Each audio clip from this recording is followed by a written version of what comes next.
Thank you so much for joining me. In this video and in some videos to come, I will teach you about the active and passive voices. I'll show you how to identify the subject and the object in a sentence. I will also show you the difference between the active and the passive voice and teach you how to change an active voice into a passive voice using a formula that I created called MACA. We will also consider changing active voices into passive voices in all the tenses. So if this is of interest to you, you may want to stay tuned while I let the intro roll. And if you're here for the first time, my name is Samson, and this is English with Sam. Please subscribe and hit the bell icon so you will be notified each time I release a new video. I'll see you on the other side. Please stay tuned.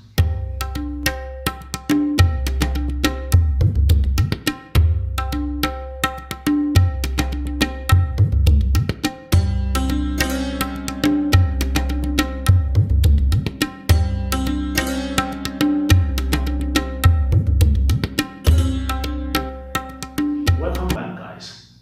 So let's start by talking about the subject and the object in a sentence. The subject and the object usually are nouns in the sentence, and this happens to be one of the most important parts of our sentences. So how do we identify when the noun is acting as the subject and when the noun is acting as the object? I'd love you to think about the action or the verb in this sentence. The cat ate the rat. The cat ate the rat. The action word here, or the verb, is ate, which is the past form of eat. The next question you need to ask yourself is, who performed this action of eating? In this case, we have the cat performing the action of eating. So, because the cat performs the action of eating, the cat becomes the subject. And who received the action, or who was the victim in this story? The rat was the victim, because the rat was acted upon. So the guy who received the action, or who was acted upon, who became the victim, usually is our object. So we have the subject, the cat, the verb, ate, and the object, the rat. Let's take another example. This time I love to use a pronoun because pronouns are very useful. To avoid repetition, we use pronouns to replace nouns. A good example of pronoun is I. So if I say, I spoke English. I spoke English. I have a noun, English. I have a pronoun, I, and I have a verb, spoke, which is the past form of speak. So the first question I need to ask again is, who performed the action of speaking? I. And what was spoken? English. So I automatically, because he is the actor, becomes the subject, while English, which was acted upon, becomes the object.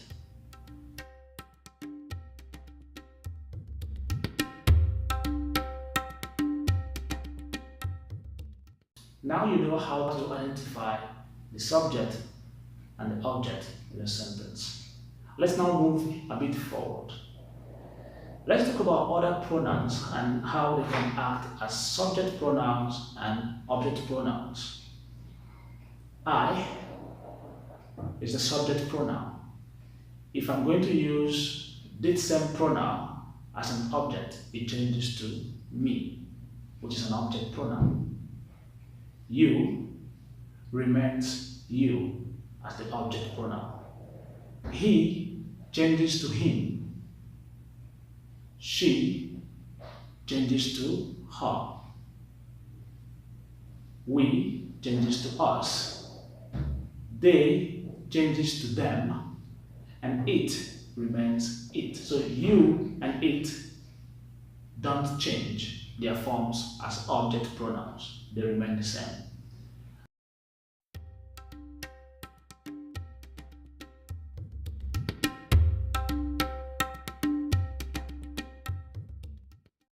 So now that you understand how to use subjects and objects, as well as the subject pronouns and the object pronouns, let's now introduce the active and passive voices. When we speak in the active voice, we pay attention to the person who performs the action, in this case, the subject. So our attention or our focus is on the subject of the sentence. We don't really care about what was done or who received the action. But when we speak in the passive voice, we change our focus and look more into the person who received the action and what was done. So in the passive voice, we care about what was done and who performed the action. So the object is of interest to us. We've talked about the subject and the object in a sentence. We've also talked about subject pronouns and object pronouns. I've also made you understand the difference between an active voice and a passive voice. In the next video, I will teach you practically how to change an active voice into a passive voice. Thank you so much for watching till this time. I hope this video is helpful, and I hope to see you in the next video where we will change active voices into passive voices using MACA. Don't forget that my name is Samson, and this has been English with Sam. I'll definitely see you in the next video. Until then, it's bye for now.